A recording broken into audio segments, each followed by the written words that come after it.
Yes, I will finally create my favorite fantasy kingdom, said James as he sat at his rusty chair to work on his universe after 2 months of procrastinating. I know, I will create a kingdom of benevolent good guys who just so happen to have the same ideology as I do, and then the evil empire with its villainous emperor, because all empires are evil, and they will be so evil that no one will oppose them except my good guys. Ah, James, why do you make the same mistake as every wannabe writer? Those governments have no depth and character to them. If you want to create really interesting politics, you should take example from George R.R. Martin. His politics are cutthroat and resonate with interesting shades of grey, and there are no true heroes and good guys. His political environment is rich with depth and intrigue, and he never creates one-dimensional kingdoms and characters. That is why his work took over and fascinated his audience. If you want to understand how to make very believable and very interesting political landscapes in your writing, then you need to start from the very beginning. What even is politics? Let's look at the definition first. Politics is the set of activities that are associated with making decisions in groups or other forms of power relations among individuals, such as the distribution of resources or status. So, in simple terms, those who hold power and are able to set the rules for other people within the group. Very often when we hear about politics, we think about countries, nations, kingdoms, empires, anything like that. But politics are actually everywhere where there are conscious beings that live within a hierarchy. Why do you hear about corporate politics? Well, corporation is not a government, is not a country, is not a nation. But it does have a hierarchy, and you have a hierarchy of leadership, right? What is a CEO? It's like a ruler, a king, you can say. What is the board of directors? It's like a government, right? And even in very small groups, you have politics. Like, for example, look at school and class. If you remember when you were going to school, you always had some kind of hierarchy in your class. For example, you had a person who was giving orders to other people. You had the bossy girl or boy who was always trying to rule for everyone. You had that one person who was always simping for the teachers and trying to get a bit more power from the authority figure that was the teacher. Of course, in places like school or groups of hobby or even your friend group, things like politics are not very structured. It doesn't have any strict specific rules. You might have some school rules, but the politics and the hierarchy in your group is not really that structured in terms of how one is within the hierarchy. It's something that I call the natural hierarchy, something that just happens because of how people act, behave, and react to others. But you will always see the struggle for power, for attention. You will wish for independence from other parts of the group. You will have people who quote-unquote riot from the authority figure when they will lose the credibility of power and protection. That's basically the essence of what politics are.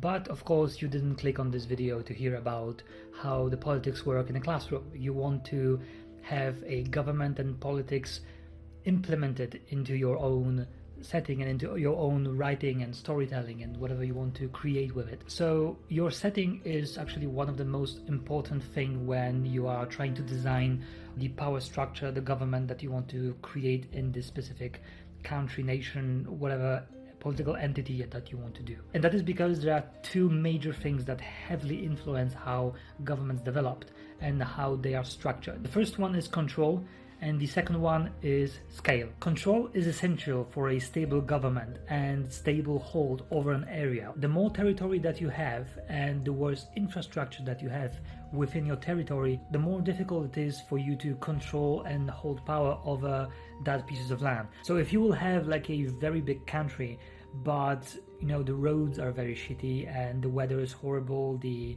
infrastructure and how people transport themselves is very bad, it will be very easy for an insurgent group to rebel against you and to actually succeed because you wouldn't be able to react in time. The Imperium of Man from the Warhammer 40k universe is a good example on how control highly influenced its politics.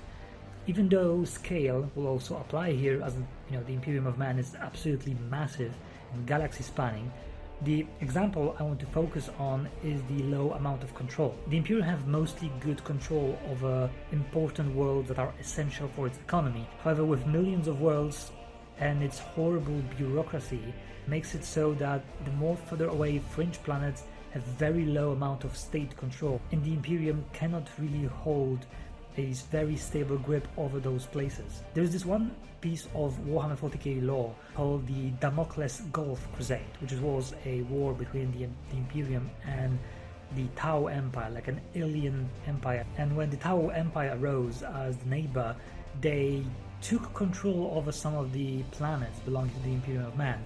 And since the Imperium of Man controlled millions of worlds, they didn't immediately see that they lost a couple of them.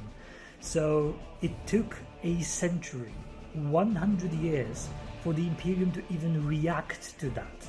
They lost a couple of planets, and it took a century for them to send a retaliatory force. As for the scale itself, it's highly correlated to control, because it is very difficult to create a centralized power over one certain figure, let's say a king or a dictator, if your fictional country or kingdom is huge. Because it's the same problem with control. It's very difficult for you to react and to enforce your power. Westeros from Game of Thrones is a really good example of this specific thing. The entire quote-unquote Game of Thrones and the infighting over the Iron Throne, basically the entire plot happens because Westeros is decentralized. A lot of power is given to regional powers. The north is under control of the House Stark, the south under House Martell, the Iron Islands, the Greyjoy, and many, many more. The king only holds control over those regional rulers, but he doesn't really directly control those lands.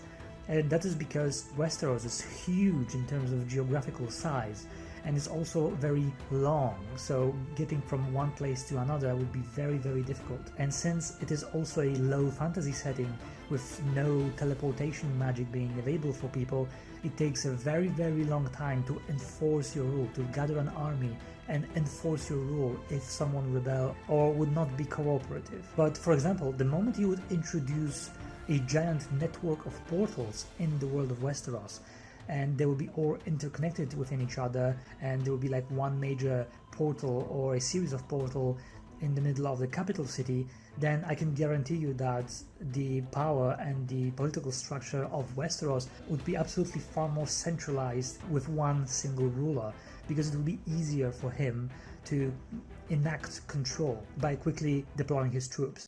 Control and scale are not the only things that influence how governments and structures of powers are created. They are essential on how they would create, but there are things that also influence that, and that is cultures and hierarchies within the confine of those cultures. A tribalistic culture, for example, would not be able to hold a very stable power structure. That is why in Black Panther, for example, it didn't make a lick of sense for me that a supposedly highly advanced and stable city-state that was Wakanda had trial by combat to determine its rulers. Trial by combat didn't cease to exist in our world because it went out of fashion.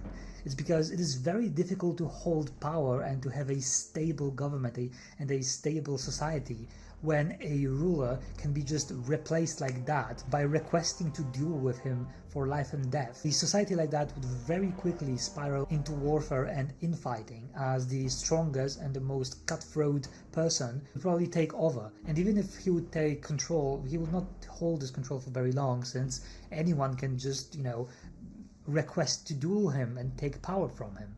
Expansion and long-term stability would also be nigh impossible due to the fact that it would be very easy to replace the head of the state, and I'm pretty sure that the neighbors of such countries or such political entities would very quickly take opportunity and use this retarded tradition into their advantage. If I would be a ruler of a neighboring country, and the country that's my neighbor would have a trial by combat as a system to determine who is its ruler, I would absolutely pay someone in that country to take over the leadership and then surrender themselves to me, and then give him a stable position and telling him that I will just abolish the trial by combat once he took over this country or whatever. And I would absolutely find people like that in a culture that is so unstable. It is very difficult to talk about how culture would impact the state of the government because it would highly depend what is this specific culture. However, creating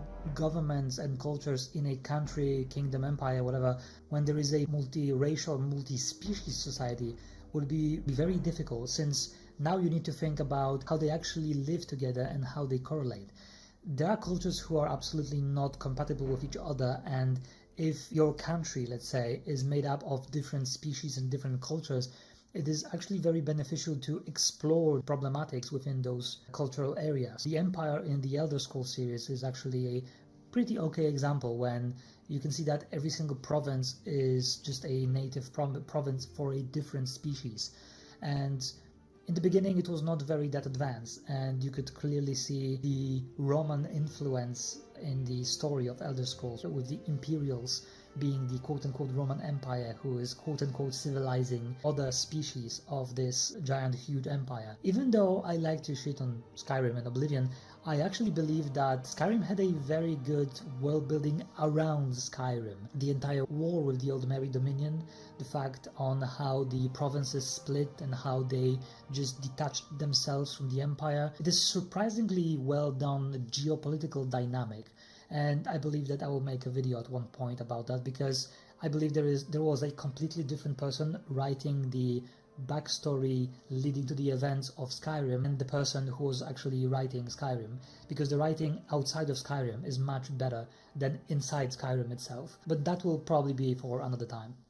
You can actually use this video and the content of this video, talking about politics and infighting within hierarchies, into any faction. Those things don't need to be used only when you are world building kingdoms and empires and political entities like that. You can actually make a guild, a mages guild or merchant guild or something like that, and use all of those general rules, because power dynamics exist on every single level of human society. Of course you have different species in fantasy, but we very often input our own culture and our own beliefs into different species, because it's very hard to imagine something out of the ordinary. Imagine a species that would have different natural priorities in their life other than survival, hierarchy, and gathering of resources. That is why elves and dwarves in fantasy universes could very often be replaced by humans with a different culture. I really hope that you find those videos very enjoying, and most importantly, very educational. I'm planning to diversify my own content and try to get into different types of role-playing and world building, and trying to teach people by giving them examples from real media on how to build a good script, a good storytelling campaign, a good script, a good world building, and basically very good storytelling opportunity. And yeah, that's all, I guess. I hope that you will have a great day, and remember that you are always just one page and one chapter away from greatness. The hierarchical